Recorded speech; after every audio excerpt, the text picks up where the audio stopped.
Alors du point de vue de l'ANSSI, la position des femmes en cybersécurité, j'avoue que j'ai été surpris la première fois que j'ai vu la thématique, même si elle est logique fondamentalement. Il y a plusieurs points de vue. Mon premier réflexe, c'est de dire que pour moi, c'est pas un sujet, si je devais être cynique.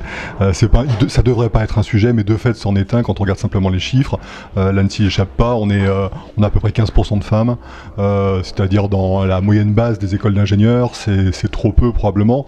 En même temps, c'est le résultat d'une absence de discrimination aussi bien positive que négative. Bon, une fois qu'on a dit ça, toujours pour rester dans le cynisme, on a besoin d'augmenter le nombre de femmes simplement parce qu'on a des difficultés à recruter, on a un problème de quantité pour rester dans l'horreur. Et bien évidemment, quand on se prive de quasiment la moitié de la population, ça n'arrange rien, absolument rien au terme de recrutement.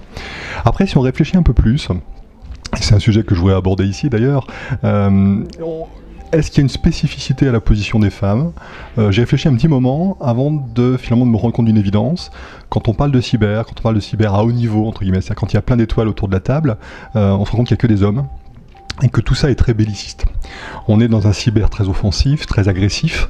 On est toujours beaucoup plus dans la contre-attaque que dans la défense. Ce qui à mon avis est une erreur.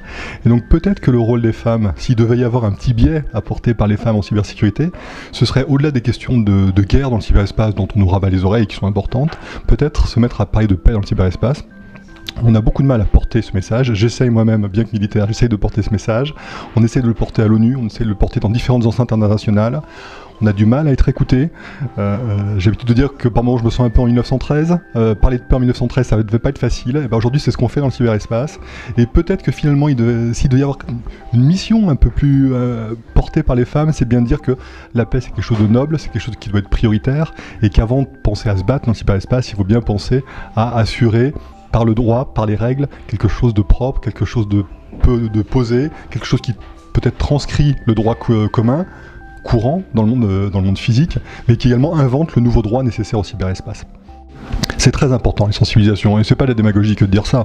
Dans la stratégie nationale pour la sécurité numérique, il y a 5 axes, il y a un axe entier qui est consacré aux questions de formation, de sensibilisation, et j'ai envie de dire de la maternelle jusqu'aux formations d'experts, bac plus, tout ce que vous voulez. On a besoin de tout ça. On a besoin de porter le message très tôt. Je vois nos enfants qui sont d'une habileté avec le numérique, c'est une trivialité que de le dire. Moi, voilà, ma gamine de 3 ans, la première fois qu'elle a attrapé la tablette, j'ai vu qu'elle savait s'en servir. Bon, c'est le moment probablement d'ajouter par petites touches, au bon moment, les considérations de sécurité au sens large, de sécurité numérique évidemment, de sécurité d'un environnement qui est lui-même potentiellement dangereux, qui a des côtés formidables mais qui peut être dangereux, la sensibilisation face aux différents prédateurs que l'on connaît. Voilà, c'est ça qu'il faut porter dès la maternelle peut-être, au primaire à coup sûr, et ensuite tout au long de la vie professionnelle, au long de la formation, compenser des horreurs que l'on voit aujourd'hui. On voit des bac plus 5 sortir, des informaticiens comme on disait avant, sortir sans avoir jamais fait de sécurité. C'est une aberration totale, il ne faut pas s'étonner après si les systèmes ne sont pas conçus avec des règles de sécurité élémentaires. La formation tout au long de la vie, la sensibilisation des dirigeants, la sensibilisation des agents à ces questions de cybersécurité, c'est vraiment une question qui est transverse. Et là encore, les hommes comme les femmes comme les hommes doivent porter ce genre de message, et c'est un travail permanent. Il faut prendre le bâton de pèlerin. Moi je prends beaucoup de plaisir à le faire personnellement, mais c'est vrai qu'il y a un côté répétitif, et plus on sera nombreux à le faire, et plus ce sera efficace, très clairement. Le fait de dire que la faille c'est l'humain, ou l'interface, comme on dit, chaise-clavier, comme disent les informaticiens, c'est vrai qu'il y a souvent un humain qui fait une erreur quand on décortique les attaques, quand on comprend comment ça s'est passé.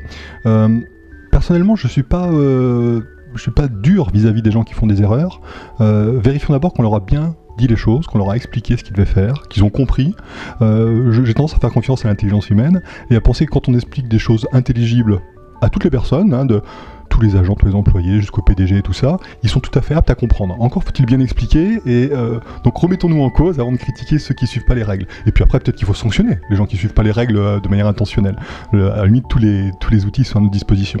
Donc il y a ce côté sensibilisation qui est absolument essentiel, qui est totalement complémentaire d'autres aspects humains tels que la gouvernance, complémentaire d'aspects techniques comme tout ce qui est architecture des réseaux, mise en place de systèmes de défense. Tout ça, c'est un tout. De toute manière, si on ne fait qu'une partie de ça, ça tient pas, on le sait très bien. Donc c'est l'ensemble de ces sujets qu'il faut aujourd'hui porter de manière collective.